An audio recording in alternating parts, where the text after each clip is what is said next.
In today's video, I'm going to teach you how to export a 3D camera with a right GeoNode to FBX or Alembic for use in Maya, Blender, or Unreal. We'll start by organizing the scene. Create a scene node and place your 3D camera and any geometry you want to reference inside it. Think of the scene node as the container that gathers everything you plan to send out.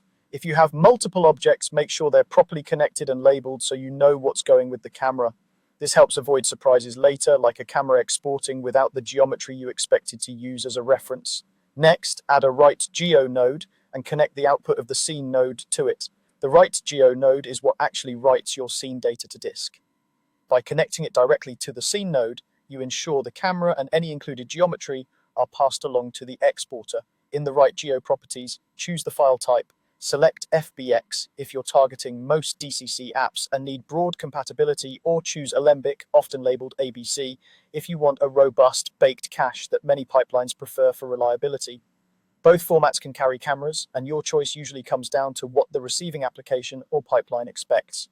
Enable camera export by checking the camera's option in the right geo settings. This tells the exporter to include your camera in the file. If you only need the camera, you can disable other categories like geometry to keep the file light, but if you want reference meshes for alignment, leave them enabled.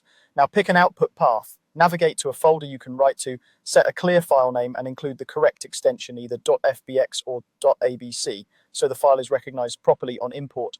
Good naming, like including the shot and version, makes tracking assets much easier. When you're ready, execute the right GeoNode to generate the file, use the render or execute control in the node, and keep an eye on the progress or console for any messages. If your shot spans multiple frames, make sure the frame range is set appropriately so the camera animation is fully captured. Finally, bring the exported file into your target software. In Maya or Blender, use the standard FBX or Alembic import options, and in Unreal, import through the content browser. After import, check that the camera's position, animation, frame rate, and scale match your original scene. If everything lines up, you're ready to continue your workflow with a properly exported camera.